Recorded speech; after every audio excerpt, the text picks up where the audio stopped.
Race relations are at a very strained place in our country. Probably the most strained they've been since the 1960s. How do we talk about race and diversity in this polarized climate? This is our attempt. We spoke with students and lifelong Hazelwood residents. We talked to local businesses and clergy. We spoke with victims of the justice system, and we spoke with people who are part of the justice system. We even sat down and talked amongst ourselves. We had one simple question that we started with. Are race relations worse or better, and why do you think that way? Through the following conversations, it is our hope that you will begin to have similar conversations with the people you encounter in your daily life. And maybe our different experiences can enrich our shared experiences.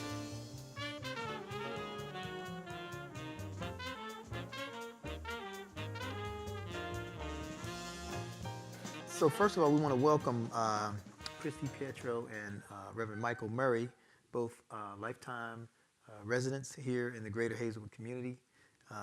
And they're participating in our diversity dialogue that we put together here in Hazelwood. And this actually was sort of the idea of Chris, of you. You sent out an email that went to so many of us, and it resonated with all of us with the kind of climate that we have right now with respect to cultural and racial issues in our country, that we needed to sit down and talk about this at a community level. And so I'm glad that you did that. And I'm glad that Reverend Murray was definitely willing to be one of the first I'm sorry, I didn't mean to say guinea pig. Yeah. You say guinea pig. Two of the first superstars that we can talk about this subject matter with.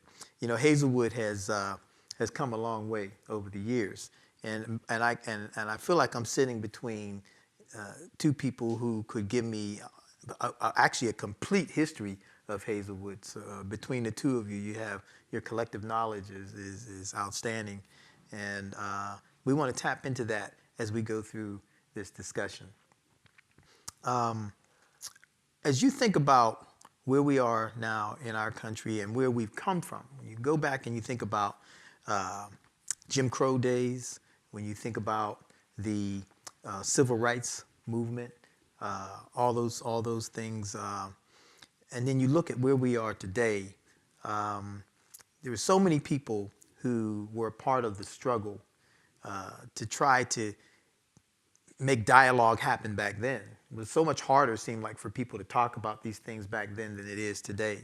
But there were people that were marching together, working together, struggling together, going to jail together, literally losing their lives together for movements to change the way human beings treated other human beings.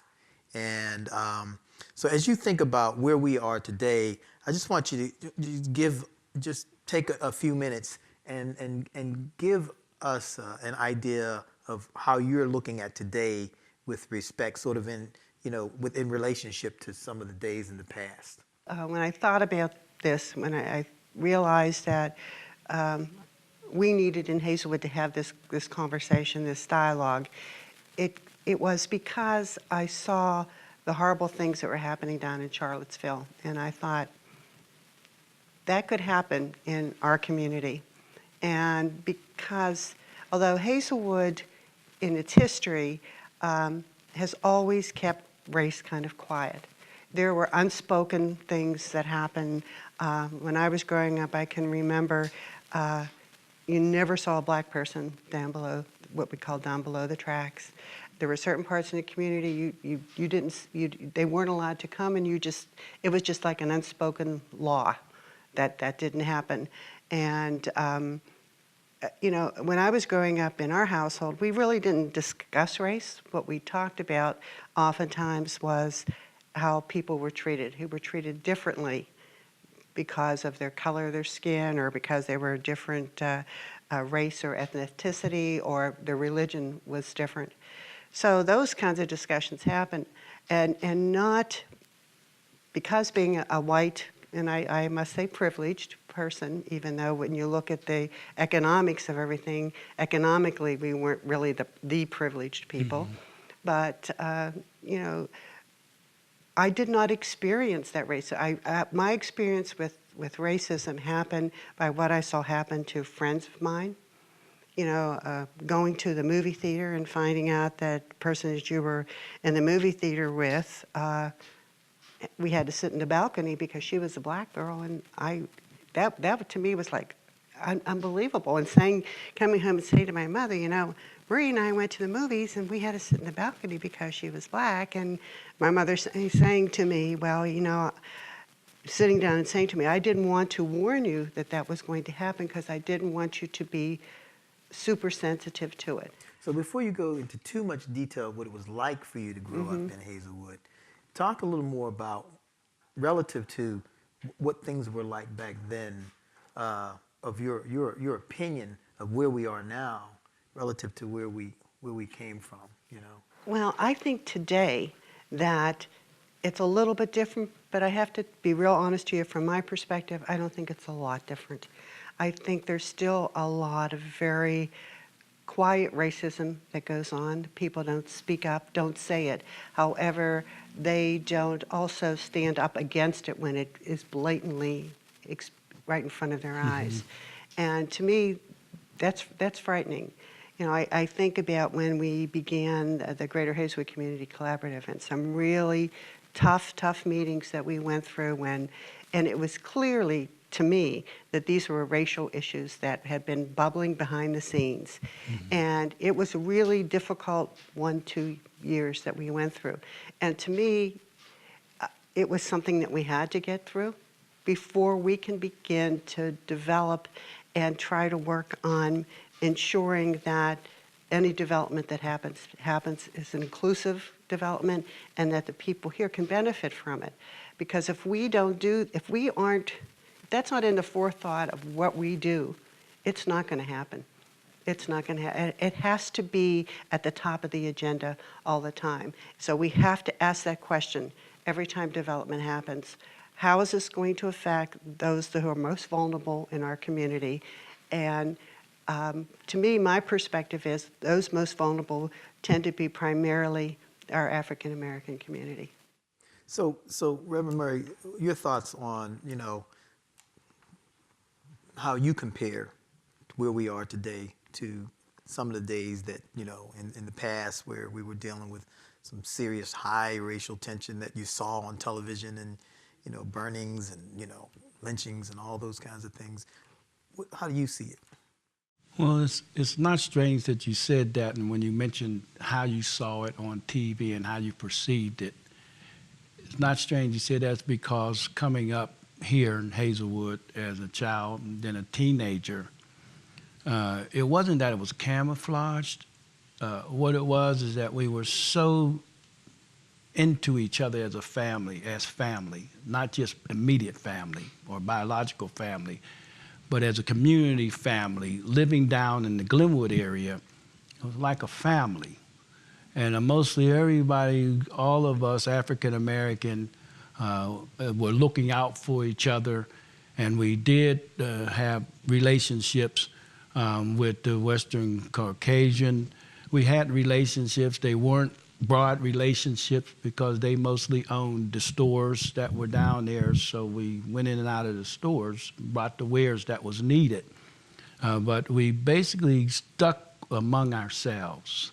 It wasn't, to me, it wasn't racially connected to stick among ourselves. It was just the natural way that we chose to come up.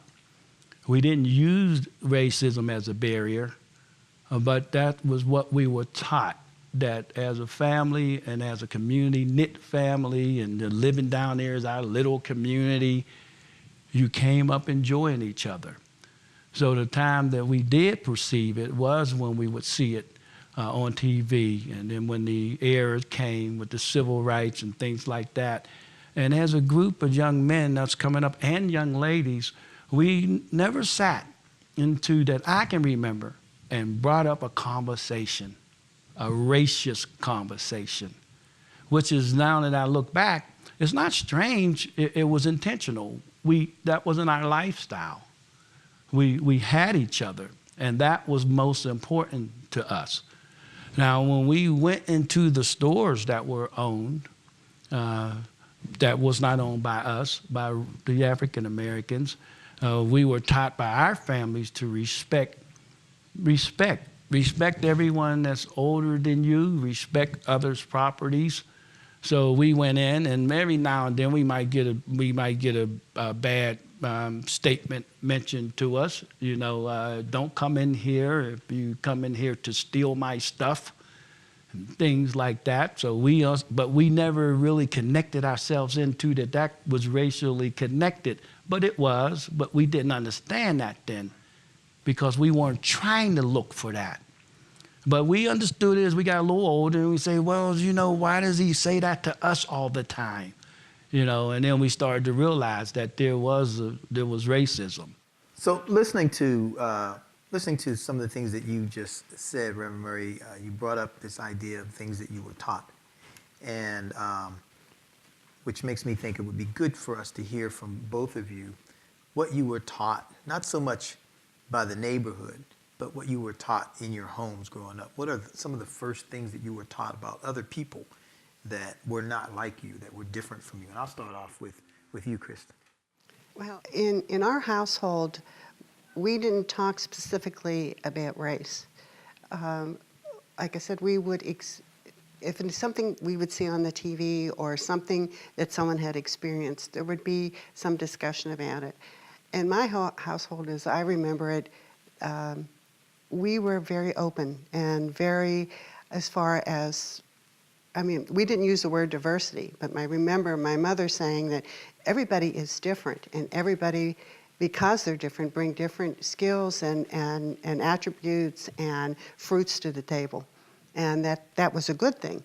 That was a good thing. I can clearly remember her saying, you know, if we were all alike, how boring this world would be. We need to be different, and we need to recognize that it's okay to be different. She used to say that to me. It's okay. You can be different from somebody else. And what that taught me was that it's good to be different and to accept people for being different, and that there are good things that people bring to the table because they're different. And you know, early on, we always had different people coming in. You know, my mother was the editor of the local newspaper, so we had different people who came to the house often, and we never looked at it as something that wasn't good. So in our household, we accepted people. That experience for myself as a child growing up in the early 1950s and through the 60s was a positive thing. You know, I saw that there was an acceptance, and how that has affected me today is it enables me, I think, to try to look what it's like to be in the other person's shoes. You know, I can't truly understand it because I'm not experiencing that, but it makes me stop and think, well, what does that mean to Reverend Murray and his children and the kids that he works with? How does that affect them? And it made a profound impact on me as we go through this, and I see my children and what they experience, in trying to share with them the same things that were shared with me about the real we need to look at things from an opportunity point, and that we can't make judgments that someone's not doing what you believe they should be doing. It may be that they never had the opportunity to have that experience. So I think that, and as I look around and see, I'm not unique in the Hazelwood community. I think there are a lot of people who have had similar kinds of experience, and I think a task is to enable them to be able to stand up and say, and speak out and be part of the strength that helps the community grow. What I experienced in my home was my father and mother were from South Carolina, and they migrated here. So basically, most of their life, from what I understand and what I experienced, they were farm life people. So they basically grew their own food, and their mothers and fathers were from the South, and that was basically their background. So my father and mother, when they migrated here, they basically brought the same type of mentality. that they had there. When they came here and as we grew up, there wasn't a lot of talk about race.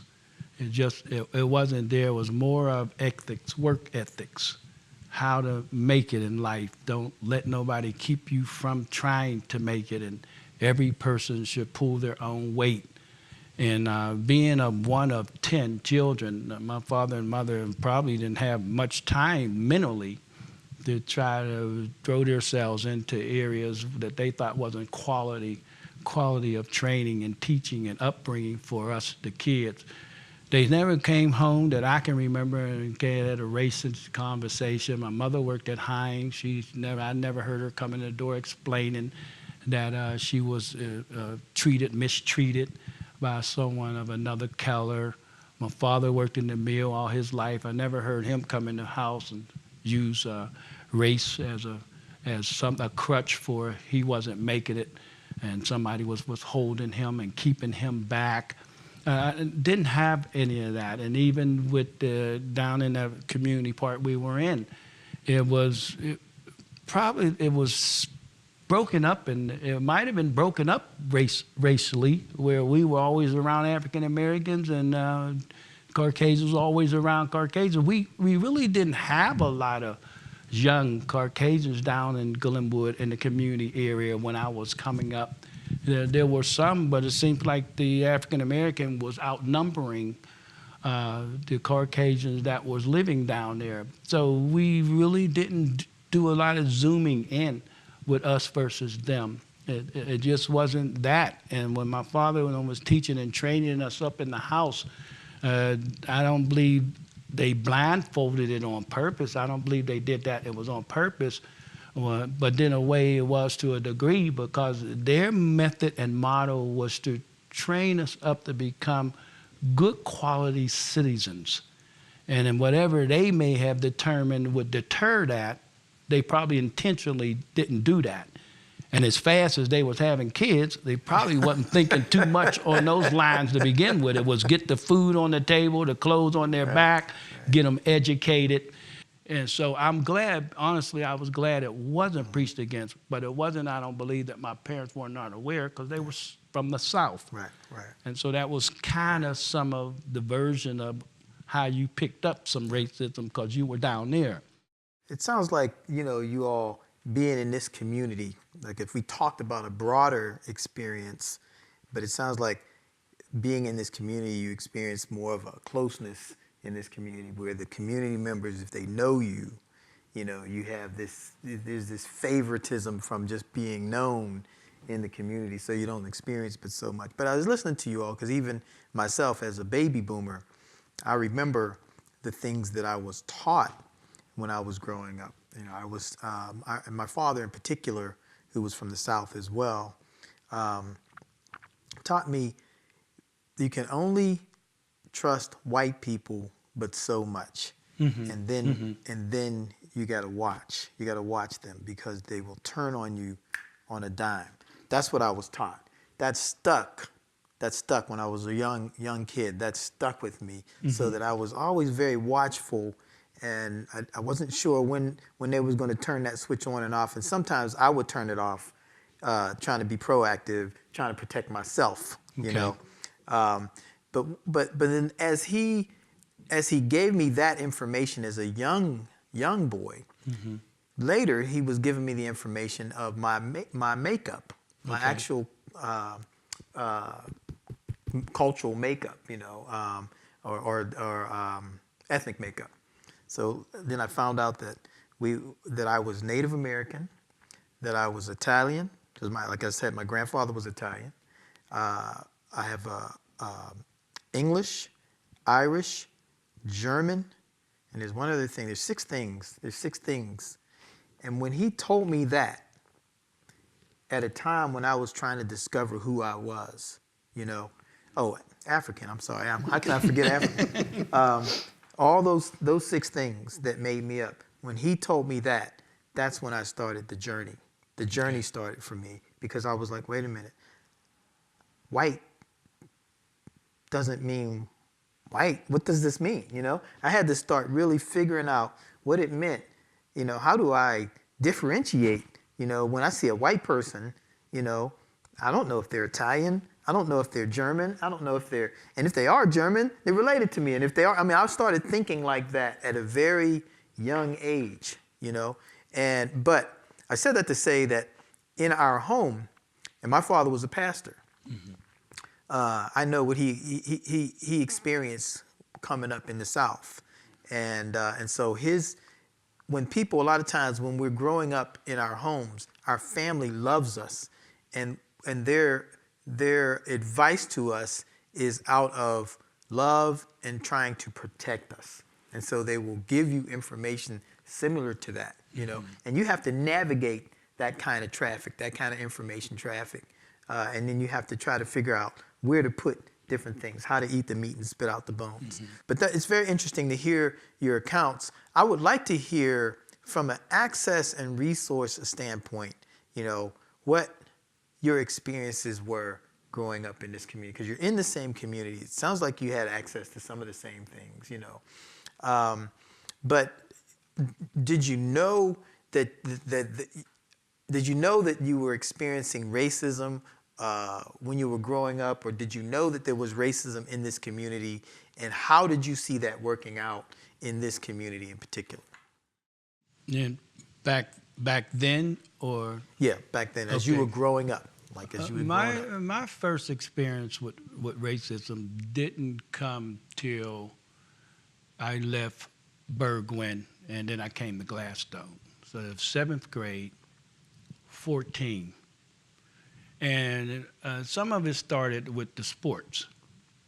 You know, I would notice that, and then most of the sports teams besides baseball was mainly African American players. But then I would notice that the coaches that were there then, you know, started my pursuit, my journey of saying, okay, they're telling me I'm a different color, so I don't have equal opportunity. And so we didn't have a lot of Caucasian guys joining the sports, but the ones that did, I'll be honest with you, they were not as well when it comes to their level of play, whether it was football, whether it was baseball. Their level of play was not as great as the majority of the African American. And I've always been a very dedicated person to whatever I do. So I'd put my whole self in it, and I'd come and the coaches would say, and I would see it, everything unfolding, and that basically, okay, do I have to promote to you what's fair for me? Or shouldn't this be automatic? So when I start seeing that it wasn't fair, you know, that's when I started my intro to where the racism really began, how it begins and how it affects you. So you felt something, at that point you're saying you felt something racial was going on that was sort of not in your favor. Exactly. That's when I first got my taste of it. Okay. And I never went to the coach because out of being taught to respect everyone, I never went to the coach and said, Coach, this is what I feel. This is what I think is wrong. Mm-hmm. You know, I see that you're racially choosing, and that should not be the case. And like I said, throwing my whole self in, I don't know if there was anybody there that was beating me to practice and on before I'd be the first one there, whatever it would be, you know. So I was trying to promote myself because I wanted opportunity, but then I felt bad because even in doing that, then it was a racial line drawn. Do you feel like you didn't say anything because, as you mentioned earlier, your family didn't talk about it that much? I feel it was a combination. That we didn't talk about it much, and if I say something, it might worsen the little chances I do have. You know, so I didn't, as we used to quote, suck it up. I didn't suck it up. I just managed through it. Okay. And then it started. I was 14. It started there. It wasn't always sports related. But then sometimes the other classrooms, you go in the other classroom, and it wasn't sit in the back. It was not that type of mentality, but you could see it. And then you come in with your homework, and they come in with their homework, and then you say, well, they didn't have certain so-and-so didn't have their homework, you know, and then I look at the end of the grade time. I say, well, hold up. You know, my grades are fine. My homework's all in. Okay, well, why do I got a C and why do she or he got a B? You know, I've always been mentally and physically aware of those things. I did it on purpose because I was taught that way. So I did at times, sometimes I would call the teacher, I'd be private, and I'd say, well, wait a minute. How did this happen? I don't think this is fair. Well, I make the grades, and that's when it started disturbing me. Well, you make the grades, and you have the right to do that. That's what you're supposed to do. But make an equal grade. Make these grades equal.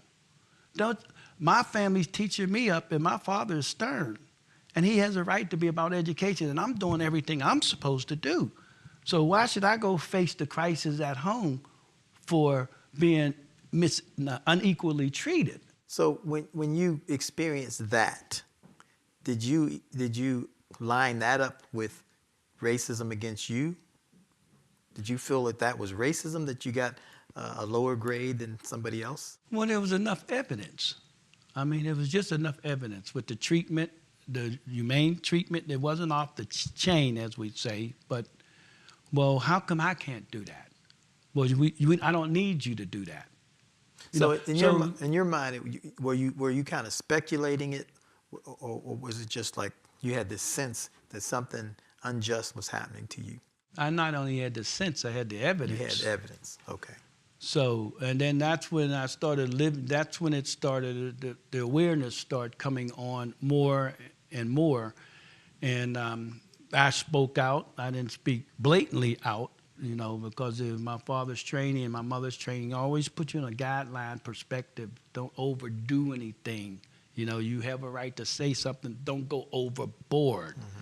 And then make sure you know what you're saying is clearly evident, that you're not padding something, you're not lying about something. Right. So that's when I first became aware, and I didn't lash out about it because even in my mentality now, I'm not a lashing out type of person, but I did make it known. So how did your life and how the way you live your life change once you had that experience? And then I need to ask Chris. Okay. Well, I didn't accept it. I learned how to get above it. You know, I'll tell you honestly, to this very day, 63, I have not accepted, but I've learned to get above it. And so that's what I did. With God's help, with what I was taught, and with pursuing how to get above it, I started getting above it. And as you get above things, you learn that not to allow them to penetrate and cause so much emotional damage, you know. And that's what kept the balance. It's still what keeps a balance. But I did learn that regardless of my parents and them not hammering, you have a right to speak out. I did learn that I had a right to speak out. So a final question. Now, with that experience, how did that impact the way you raised your kids? I gave them a little more awareness without damaging them on a racial level. I never said to them, they won't give you an opportunity. I never said it like that. I said, be aware of your surroundings. You have a right to speak up when you feel you're being unequally treated. Don't drown yourself in that, because then you can't manage moving ahead like you need to do. Respect them. Respect all diversity, all cultures. But then while you respect them, then expect respect to come back to you. Don't give everything and never get nothing in return. And when I say expect it to come back, you can speak. You can speak in behalf of whatever the situation is in. Speak in a knowledgeable way. Don't go crazy. Don't be militant. Just speak in a knowledgeable way. And then there are resources and there are other people that can help you along with your parents. If you don't reach that place that you feel equally you have a right to reach. So, Chris, when you were growing up, what is your first recollection of when you noticed that racism was happening in your area? You know, maybe not just in your area, but maybe somewhere closer to your circles of influence. Well, I went to a parochial school, local St. Stephen's Catholic school. I don't think there were a handful of African Americans or people of color in the school at all. I went to a Catholic high school. I think we had one African American girl that came from Homewood and was there in the school. So really, my educational environment was very protected. It was never, ever discussed. Coming from a home where things like this were discussed because you began to see them on the television, on the news, you saw things that were happening, and you start to put two and two together. And I was really interested to hear what Reverend Murray was saying. You know, it bothers me that I didn't know more, that I didn't get to do anything about it. I remember, I think I was probably about 8 years old, and we used to have two movie theaters in Hazelwood. And one of the girls I went to school with, Murray, I remember very clearly, she had lived in Glen Hazel, and we went to the movies. And when we got there, they had the ushers, and the ushers said, you know, she had to sit upstairs. I could sit downstairs, but she had to sit upstairs because she was black. And I could remember clearly going home saying to my mother, I don't understand this. You know, why is this happening? And what I did is we sat in the balcony. We had a great time.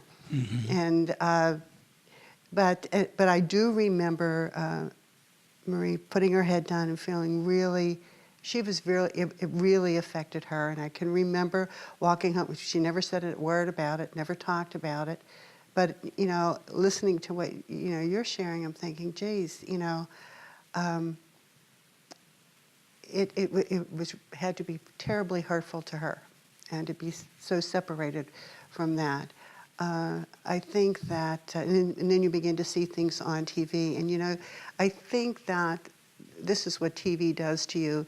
It shows you something that's happening somewhere else, and your thought is, oh, well, that never could happen here. It's like it's unreal because it's in this little box, but it does, you know, it does go on here, and it's you know, when I raised our children, my husband and I, we were very open. We lived in a community. This had been in the late 90s. I was married in 1966, so you know we had children in 68 and 69. So they were young children in the early 70s, and things were happening.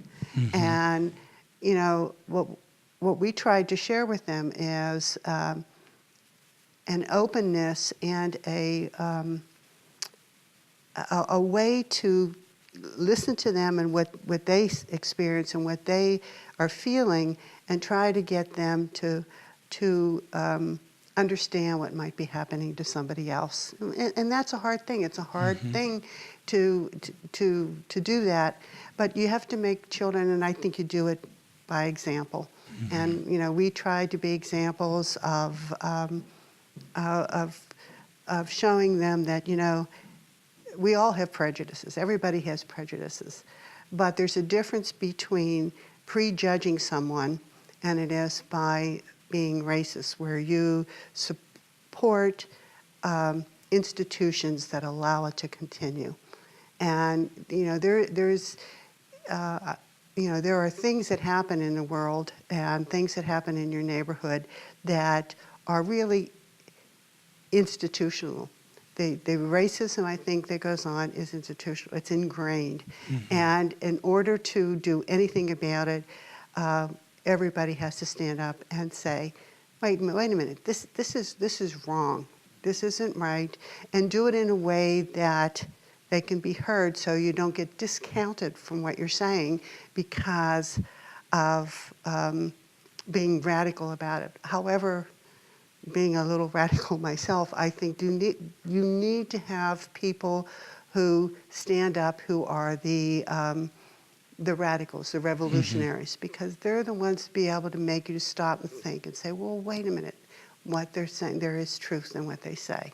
So when you were coming up, were you more shielded from the kind of experiences that would show racism? In my educational, yes, absolutely. I mean, we went, parochial schools at that time were, and probably even to this day, are very segregated. You know, you went and it was just a foregone conclusion that although I can tell you that when we went to St. Stephen's, they have, when you get in like 7th, 8th grade, they have the, we called it back then manual training, where they taught you housekeeping or craft shops. And so kids from St. Stephen's went to Gladstone and experienced that, and that, so there was that interaction. I think that though the educational system was very protected, very one-sided.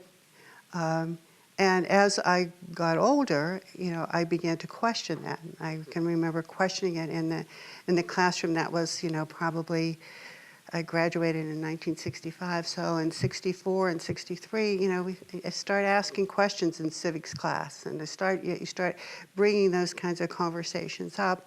I can tell you they weren't very welcome conversations, but the household that I did come from, and my mother always said, you always ask a question, whether it comes with your faith or it comes with what you think's going on. That's the only way you learn is by asking questions. And when you ask the question, you have to listen to the response and try to determine how that's going to influence you. Well, that was what I was going to ask you about, because I know you to be an activist. So I also know you to be somebody who addresses things pretty much head on. So when did you get the sense that you needed to begin to dialogue or discuss these issues as a younger person? When did that trigger? That probably happened, I'm going to say, when I was probably 13 or 14 years old. You start questioning about why things are the way they are. And what did you see that made you? well, you saw on TV, fire hoses being used to control groups of African Americans who were just, wanted to live their lives. That's when you saw them in Woolworths, and we would discuss that. Those were conversations that we did have in the household. We talked about why that was happening, and I can remember just really questioning, and it really bothered me. Well, this person didn't do. The only thing that made this different was the color of their skin, which to me made no sense. It was like, how can you judge a person's character just because of the color of their skin? How can you assume that because a person has a certain color to their skin that they're going to behave this way? So I can remember we had these conversations, and those were hard conversations, but those were conversations that we were never discouraged to have. We were actually encouraged to have that you ask those questions and you try to find those questions. And it just, then I just began to realize that nothing really happened to me when I asked those questions. I mean, there were times I was, in one time I do remember I had asked a question in the school, and the nun who was teaching it told me after class, you can't ask those questions unless you tell me what you're going to ask first. And I can remember I went home and I told my mother that, and she was livid. And she said, I don't tell you this often, but I think you can ignore that. You just think you can ignore that. But she also said, know that there are consequences that can happen because you do this. And you sometimes in a quick moment, you've got to make a decision. What's going to be the outcome? What's going to be the consequence when you do this? And as I've gotten older, I've realized that the consequences are not really that great. And I think that's one thing that comes with age is experience. And I think I've said this to you sometimes when we're in conversations, that what are they going to say? Oh, what's that old white lady talking about? Well, to me, that doesn't matter to me. That's unimportant. But I do think that we have to ask the questions. We have to really listen. I think there's more to asking the question. I think we spend too much time talking and a lot less time listening.